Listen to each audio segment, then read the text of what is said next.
Olá pessoal, fique aqui comigo nesse vídeo, assista até o finalzinho que eu vou responder as principais perguntas que vocês fizeram para mim sobre a revisão da vida toda na live que aconteceu no dia 29 de junho. E dentre as várias perguntas que vocês me fizeram, seus comentários que eu torno a agradecer aqui a vocês, quem participou da minha live, separei 4 perguntas importantes que pode esclarecer não só a sua dúvida, como também a de outras pessoas que participaram da live e que acompanham também o canal Denise Reis. E a primeira pergunta que eu vou responder é do Carlos Batista.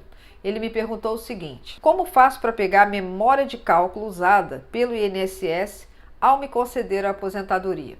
Gente, é muito simples. Eu já fiz até alguns vídeos aqui no canal explicando passo a passo como é que você consegue toda essa documentação que você precisa para entrar com a sua revisão da vida toda.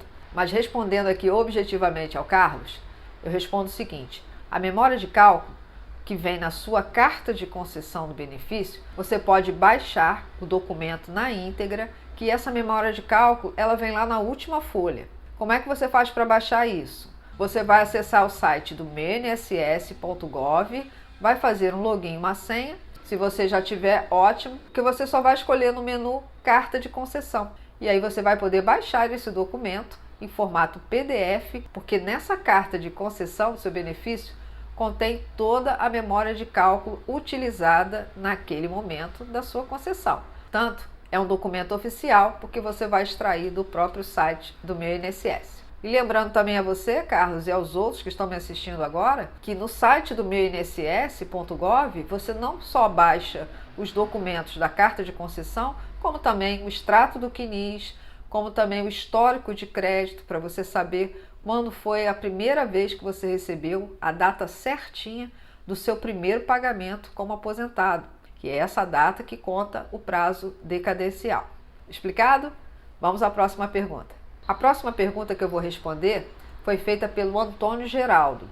Ele me perguntou o seguinte: gostaria de saber se propõe uma ação de revisão antes do voto do ministro Alexandre ou poderá ser após o voto dele? Aliás, essa pergunta do Antônio Geraldo foi uma pergunta recorrente aqui nos últimos vídeos do canal.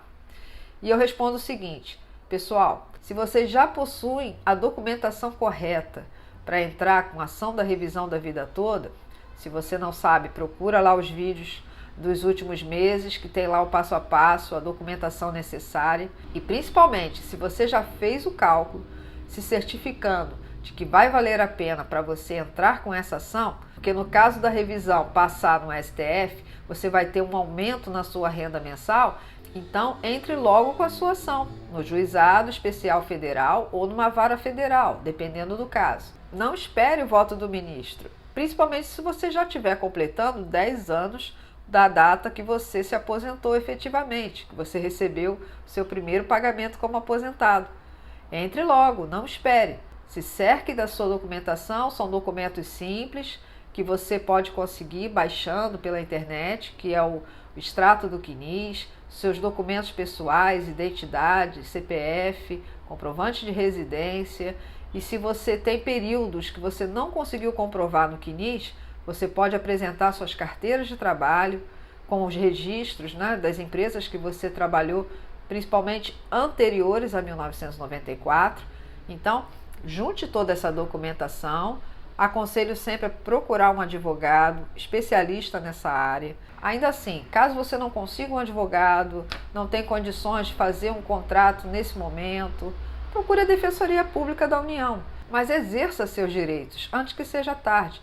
E se você já tem essa documentação que eu falei, já fez os cálculos básicos, se certificou que a sua renda mensal realmente vai aumentar, que as suas maiores contribuições não foram incluídas no seu cálculo de aposentadoria, então vale a pena você entrar com a revisão da vida toda. Mas se você não tem certeza que a sua renda mensal vai aumentar e que você ainda não fez os cálculos, não entre também com uma ação à torta e à direito. Espere a decisão também do STF. Porque aí nesse caso é melhor você ter 10% de uma coisa do que ter 100% de nada. Concorda? Pelo menos a sua renda mensal está garantida. E espere o voto do ministro ou espere a decisão final do STF para você ver o que você vai fazer. Tá bom? Outra pergunta bem interessante que eu selecionei foi do José Timbira Dias. Ele perguntou o seguinte: o ministro que vai substituir o Marco Aurélio pode mudar o voto? Então vamos lá, José, eu vou te responder e também a outras pessoas que estão aflitas com essa situação. Todos nós sabemos que o ministro Marco Aurélio de Mello, ele não só é o ministro do STF, como também ele é o relator dessa matéria, da revisão da vida toda, desse tema 1102. Por ele ser o relator dessa matéria, ele já deu seu parecer, ele já analisou essa situação como um todo, se baseando também na ajuda dos amicus curiae, que eu também já expliquei aqui, que são amigos da corte, e também após o parecer da Procuradoria-Geral da República, que foi bem favorável a essa tese da revisão da vida toda. Portanto, o papel dele já foi feito. Mas a pergunta objetiva que você me fez é se o próximo ministro, que será indicado pelo presidente Bolsonaro, se ele pode mudar o voto do ministro Marco Aurélio de Mello. Ele não pode fazer isso, até porque o relator, ele fez o seu parecer. Então, no caso, não seria o voto que ele iria mudar, seria o parecer como um todo. Então, o próximo ministro que assumir, seja ele quem for, ele não pode mudar toda a relatoria do ministro Marco Aurélio de Mello. E só para você ter uma ideia bem comparativa, recentemente um ministro, que se aposentou também, foi substituído pelo Nunes Marques, certo? Imagina se ao assumir, ele fosse mudar a relatoria dos processos do seu antecessor, que se aposentou, né? Complicado. Então ele assume e dali para frente as pastas que ainda vão ser analisadas, que seriam analisadas pelo Marco Aurélio de Mello, aí voltando para a revisão da vida toda, aí sim, dali para frente ele vai continuar. Mas não no caso da revisão da vida toda, porque o ministro Marco Aurélio de Mello vai se aposentar essa semana, mas ele, como relator do caso, já deu a sua decisão. Cabe aos outros ministros do STF seguir o seu parecer ou não. Só isso, que está faltando apenas o voto do ministro Alexandre de Moraes. Mas que o seu sucessor pode entrar e mudar a sua relatoria? Nananina, não. Não pode. Outra perguntinha que eu separei aqui bem interessante foi do Odair Mendes. Ele perguntou o seguinte: eu posso incluir os salários de janeiro de 79 a dezembro de 1981 que não constam no meu quinis para a revisão da vida toda? Gente, é bem interessante isso. A maioria do quinis de vocês, o extrato de contribuições, eles nem incluem as contribuições anteriores a 1994, como é o caso aqui do Odair. Então, como é que você vai comprovar isso? Vai ter que pedir ao INSS para incluir? Deveria ter sido feito isso antes.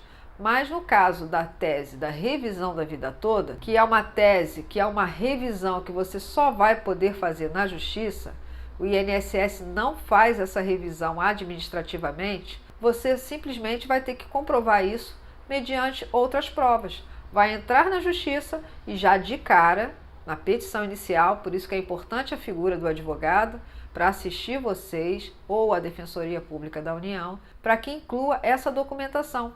Porque como é que você vai provar se não está no quinis as suas contribuições? Através das suas carteiras de trabalho, os registros que você tem lá de admissão e demissão, porque ali tem o valor que você recebia na época. Certamente era cruzeiros.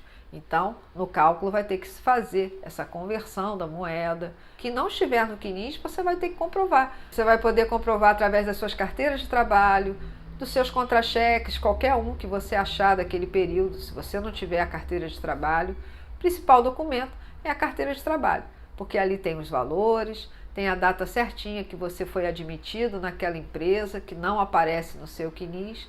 Agora, se já tiver tudo no quinis, mete bronca. Vai lá e entra com a sua ação da revisão da vida toda. Porque eu daí, pelo que você falou aqui, eu acredito que você tenha grande chance de revisar essa sua aposentadoria, porque suas maiores contribuições foi bem antes de 1994. Eu procurei fazer um vídeo mais rápido, mais curto possível, para tentar ajudar vocês nesse momento que estamos aguardando aí o voto do ministro Alexandre de Moraes. E não se esqueça, se você também tem dúvidas em relação à revisão do FGTS, se inscreva no canal, ative as notificações, porque na minha próxima live eu vou responder e comentar com vocês sobre essa revisão do FGTS e dar um posicionamento para vocês como está sendo essa tramitação lá no STF. Pessoal, ficamos por aqui. Deixe seu like, seus comentários e bye bye!